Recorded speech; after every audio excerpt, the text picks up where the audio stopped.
Last week I built an assistant that can connect to my home, switch lights, the heating, look at my security cameras, my calendar, the news, the weather, and send messages on my behalf. Many of you liked it and asked me to explain how I did it, so that's what I'm doing today. Now, the assistant I built was based on OpenAI's example application they published that used the new Advanced Voice Mode API. But I think that application is relatively complex and it's not easy to extend it with new services.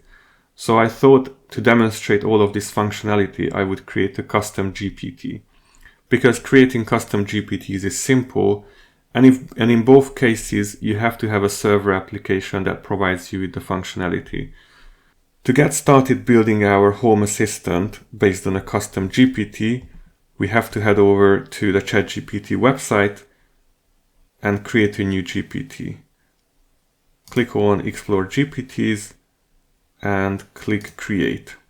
The only thing we have to fill in here at this point is the name. Let's call it Light Switcher. And click Create.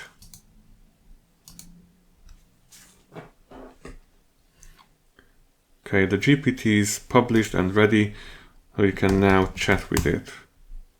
At this point, obviously, it won't be able to switch the lights because we haven't connected it to our service. So let's build that now. So here I created a basic Node.js application. To initialize a new app, you can click npm init. This will take you through a series of questions about your app, but ultimately it will create a package.json file. So index.js is essentially our server application that provides us with the API endpoint that the assistant will use to switch the light on and off. To build out the server functionality, I'm using Express, which is a framework providing us with all of the functionality we need. We can initialize Express by calling Express and saving the instance into the app variable. After changing a few settings, we are ready to create our endpoint.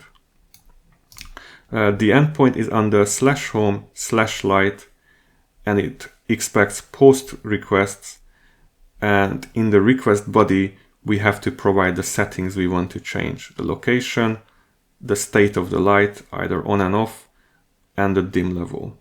This endpoint then takes all of those settings that we received from the assistant, passes it onto the setLight function, and ultimately this setLight function is what is responsible for actually executing the light switch. We'll take a look at how that works in a minute. So to run the application, we can type in node index.js, and at this point the server is listening for new requests under localhost port 3000. So we can try and test our application by firstly just seeing if all of the settings come through. So location, state, dim,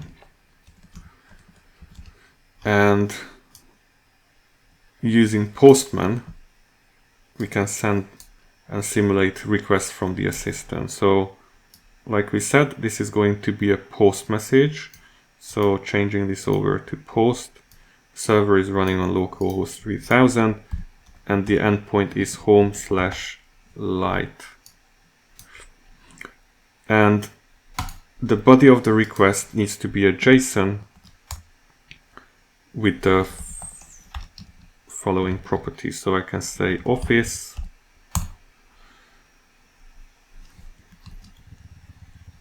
and the state will be on.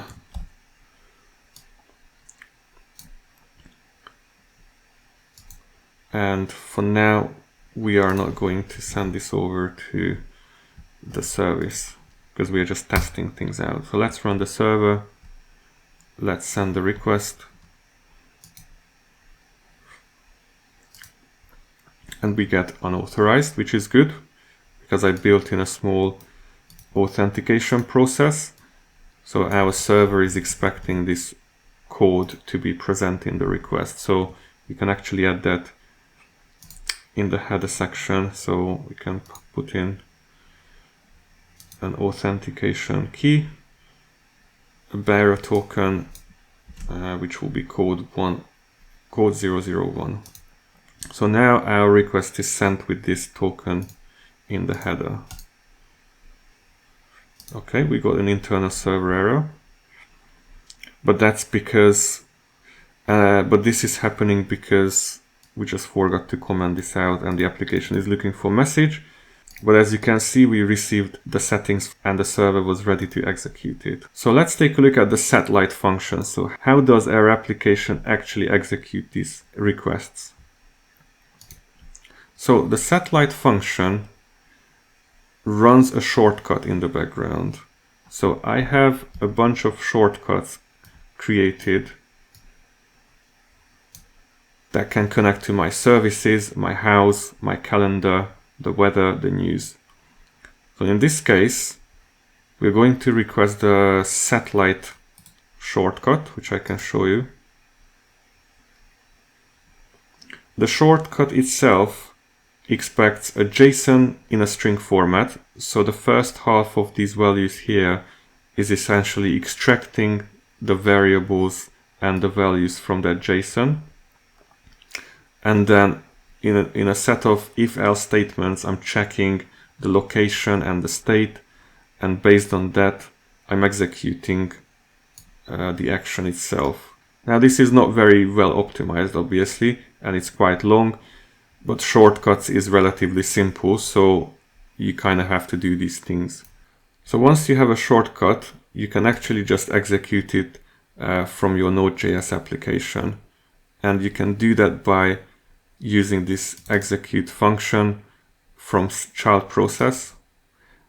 We do this here in an async manner. And this is great because you're not just executing it, but you can actually get values back from it. So if your shortcut returns a string, that would be returned in the std out. And this run shortcut function is an abstraction. So the way I'm using it here is by defining the name of the shortcut, which needs to exactly match the name that you defined here.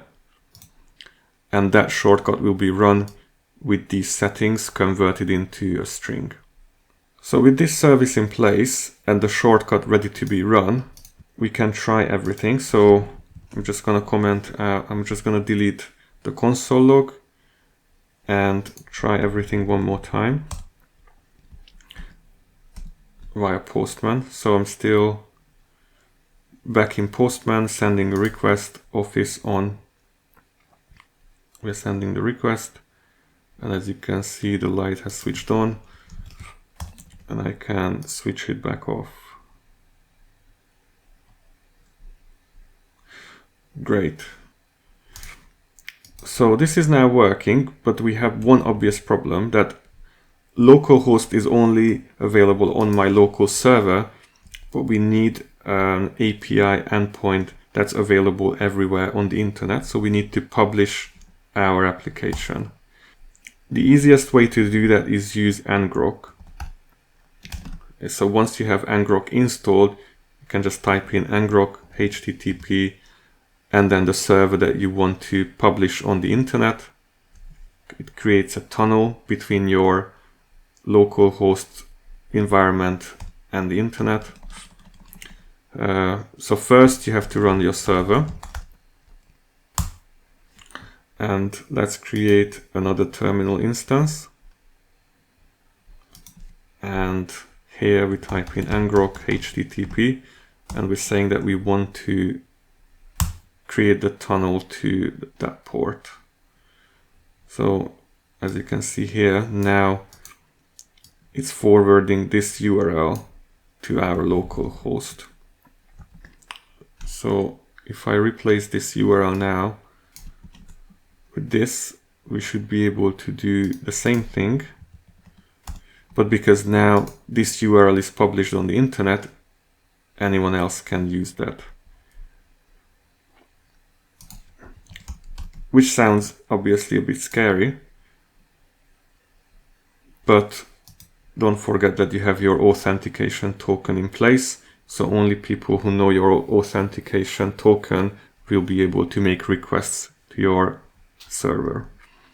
Okay, so now that the server application is ready, let's head back over to ChatGPT. We have our light switcher custom GPT. We go and edit it. We head back down into the action section and click create new action.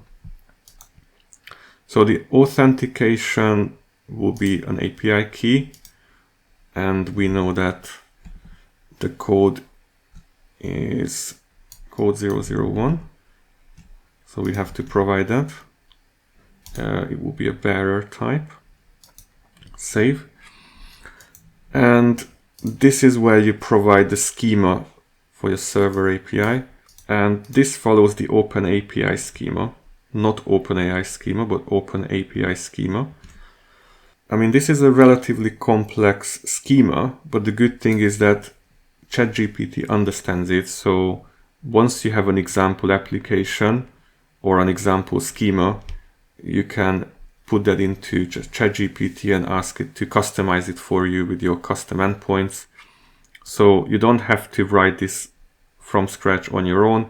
So the server URL needs to be changed to the one we have. So I'm just going to copy the URL. Yeah, and you can see that the schema is essentially just defining the endpoints. The method is at a post, bit of meta information, the request body, and here under the components section we can define the actual list of values that we expect the assistant to pass in, which is quite important because if you remember, back in the shortcut we are working with actual values. The string value that the assistant will provide will be actually checked here, so we need to make sure that they are exactly what we expect. So for example, to switch on the light in the office, it needs to be exactly office, spelled correctly, and that's why we define all of those values here, so the assistant can only use these ones. Same with the state itself. We are expecting the state to be on off, not something like true or false or 1 or 0. It needs to be exactly on off.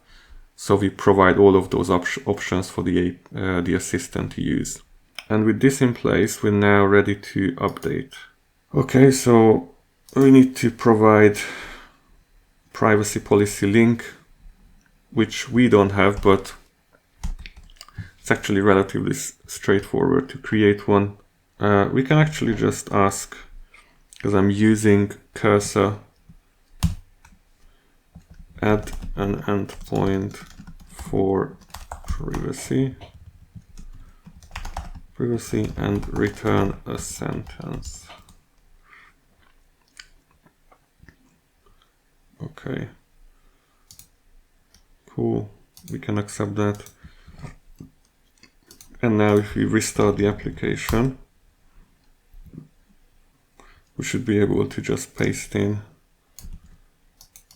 this and privacy.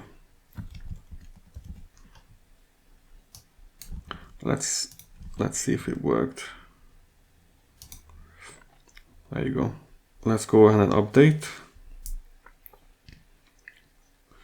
View GPT, and I think our assistant is ready.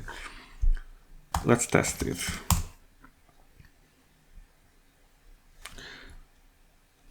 Can you switch on the light in my office? Okay, first time this happens, you can just click always allow.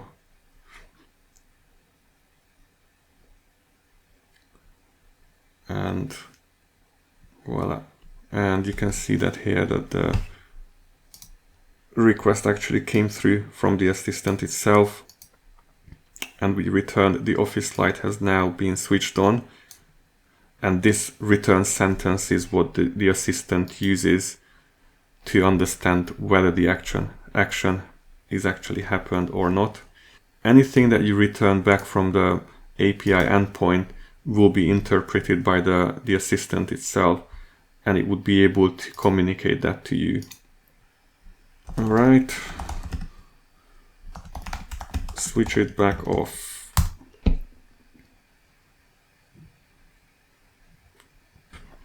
And as you can see, this time it didn't ask for permission, it just went ahead and executed the function. And that's all there is to it. I mean, obviously at this point, you can go ahead and build more of these shortcuts to connect to more of the functionalities around your house, on your phone or your laptop. And when you have all of those shortcuts, you can create more endpoints and create more services. And that's what I did in my example. And that's all. Let me know if you have any questions.